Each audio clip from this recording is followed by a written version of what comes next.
हाँ, मैं यूपी से हूँ, लेकिन फिर भी मैंने आज तक कभी वट सावित्री का व्रत नहीं रखा। नमस्कार दोस्तों, मेरा नाम अर्चना है, स्वागत है आपका एक और नए मिनी व्लॉग में। मेरे आस-पड़ोस की औरतें हमेशा कहती थीं कि अगर तुम करवा चौथ रखती हो तो तुम्हें वट सावित्री ज़रूर करना चाहिए। तो इस बार मैंने सोचा पक्का से मैं ये व्रत करूँगी, चाहे कुछ भी हो, मुझे खुद भी याद नहीं कि मैं क्यों ये व्रत नहीं करती। तो रोज़ की तरह रेगुलरली उठ के नहा धोकर पूजा करा है अपना और उसके बाद मैंने सबके लिए यहाँ ब्रेकफ़ास्ट में आलू बैंगन का सब्ज़ी बनाने का सोचा और सोचा कि पूड़ी बन जाएँगी क्योंकि आज त्योहार है तो पक्का खाना बनेगा। और साथ ही मैंने बनने रखे गुलगुले।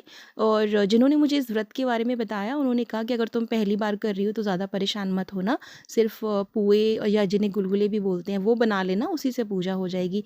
तो गुड़ के पानी में आटे के साथ थोड़ा-सा सौंफ और इलायची डालकर मैंने यहाँ पर सॉफ्ट सा डो बनाया और उसके बाद इसके पुए बना लिए हैं। और बस फिर मैं यहाँ पर बहुत सुंदर सा रेडी हो गई हूँ क्योंकि बोलते हैं आज के दिन आपको सारे श्रृंगार करने चाहिए क्योंकि ये व्रत करवा चौथ की तरह ही अपने पति की लंबी आयु और स्वास्थ्य के लिए होता है।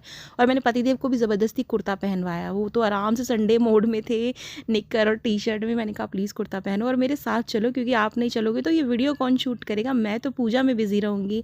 तो उन्होंने कहा ठीक है और सबसे पहले हमने उन्हें ही चढ़ा दिया वट वृक्ष के ऊपर क्योंकि पत्ते तुड़वाने थे। और जो भी आप पूजा में अर्पण करते हो, फूल, खाना जो कुछ भी, वो सब आप वट वृक्ष के पत्ते में लपेट कर ही करते हो। ये भी उन्होंने मुझे बताया जिन्होंने इस व्रत की विधि मुझे बताई है। तो यहाँ पर मेरे पतिदेव सब के लिए, हम सब जितने लेडीज़ हैं सब के लिए उन्होंने पत्ते तोड़े। उसके बाद यहाँ पे हमने पूजा शुरू की और मैं तो जिन्होंने मेरे साथ आई थी उनसे पूछ-पूछ कर ही सारा काम कर रही थी क्योंकि मुझे सच में नहीं पता था कैसे करना है, क्या करना है। पर फिर भी अच्छे से पूजा हुई और कोई भूल-चूक हुई हो तो सावित्री माँ हमें क्षमा करें। और उसके बाद हम सब ने लगाई फेरी। ये मेरा फ़ेवरेट पार्ट है। मैं बहुत सारे वीडियोज़ में देखती आई थी औरतें कैसे सूती धागा लेकर पेड़ के चारों तरफ घूमते हैं, तो ये तो मेरा फ़ेवरेट पार्ट था जब हम सब घूम रहे थे। इतना अच्छा, बहुत ही अंदर से बड़ा सैटिस्फैक्शन सा फ़ील होता है कि आपने कुछ अच्छा काम किया है। तो बस पूजा हो गई और उसके बाद हम सब ने पानी वानी पी लिया यहाँ पर और थोड़ी देर हम बैठे हुए थे पेड़ के नीचे। कहते हैं कि बैठकर कथा सुनते हैं, आराम से थोड़ी देर बैठते हैं वट वृक्ष के नीचे। और इतनी ज़्यादा गर्मी थी कि मैं अपनी चुन्नी लेकर गई थी शादी वाली, लेकिन इसको मैंने ओढ़ा नहीं। तो जो मेरी भाभी थी, जो मेरी नेबर है, उन्होंने मुझे ज़बरदस्ती उड़वाया। मैंने कहा इतनी गर्मी है यार, प्लीज़ रहने दो। कह रही नहीं, अगर तुम लेकर आई हो तो तुम्हें ओढ़नी ही चाहिए।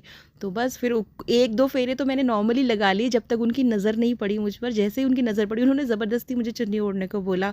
और उसके बाद बस यहाँ पर पूजा संपन्न हो गई और इतनी ज़्यादा गर्मी हो रही थी कि मैं क्या बताऊँ। पसीना ऐसे टप टप टप निकला जा रहा था।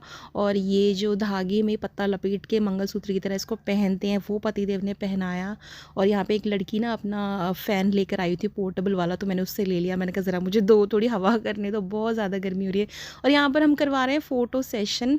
तो पतिदेव बोले कि सब लोग इतना सुंदर सुंदर रेडी हुए हो तो चलो मैं तुम्हारा एक फ़ोटो खींच देता हूँ।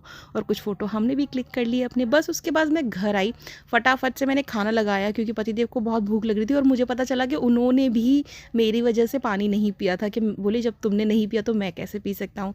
तो बस खाना लगा लिया है यहाँ पर। उसके बाद हम दोनों ने साथ बैठ के खाना खाया।